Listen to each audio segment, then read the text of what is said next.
Goldilocks and the Three Bears. A traditional Scottish tale written in 1837 by Robert Southey, adapted by José Sénder, and illustrations by Laia, Guerrero. Next to a large forest, in a nice house in Scotland, Goldilocks lived with her grandmother Roland. She didn't have many friends because she lived very far away, but in the beautiful forest with the animals she played.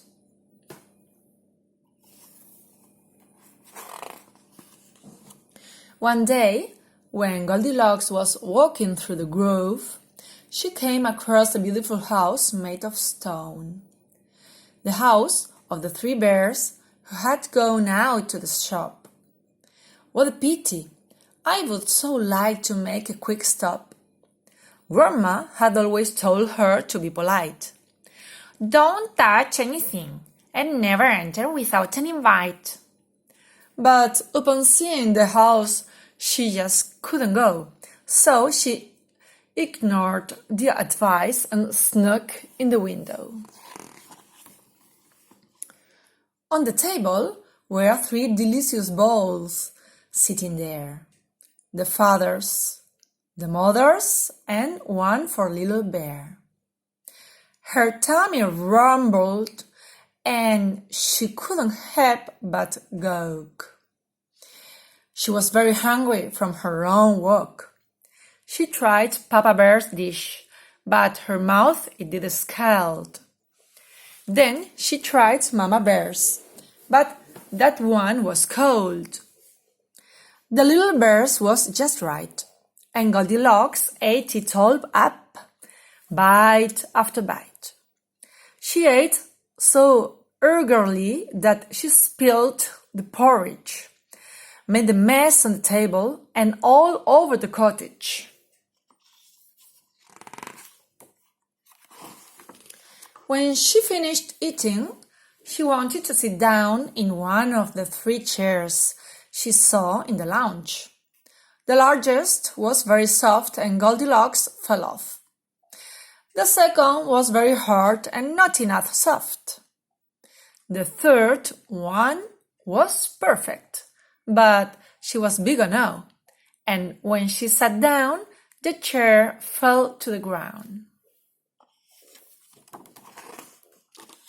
She was very sleepy and decided to snooze. And the little bear's bed was the perfect one to choose. But the bears returned, who had gone out to buy food. They couldn't believe their eyes. The house was all skewed. The little bear was heartbroken. His porridge had been eaten and his chair was broken. Mama Bear consoled him. Papa Bear was worried. He looked around suspiciously, but not a word was spoken. Why have they done this to us? We are so kind. Maybe thieves have come in to see what they could find. When they entered their bedroom, Goldilocks they found, sleeping in the little bear's bed, without making a sound. The girl woke up and the bears were mad. When she saw the bears roaring, what a fright she had!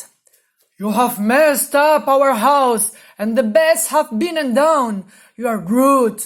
Look at everything you have done.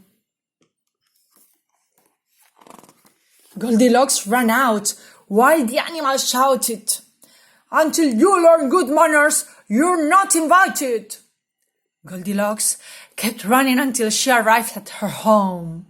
She screamed at her grandmother and told her what went on. She was very tired. She had run all the way.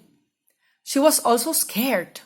She thought the bears were going to chase her away.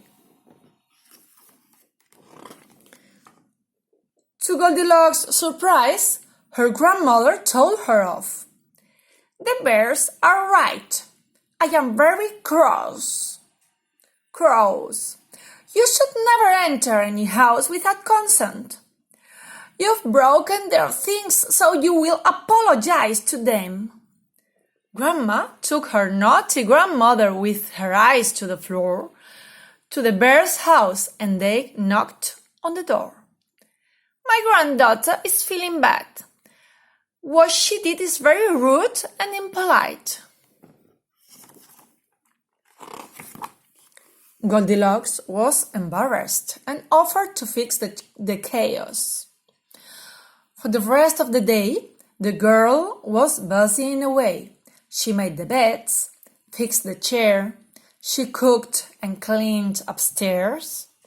And to finish making peace with the three bears, Grandma made them a delicious cake which she brought to them there. Goldilocks was forgiven. The bears decided so kindly, and she promised to never ever behave so badly.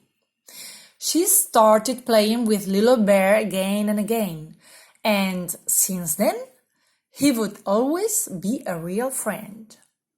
And at the end of the day, as the three bears say, they lived happily ever after in a land far away. And this is the end.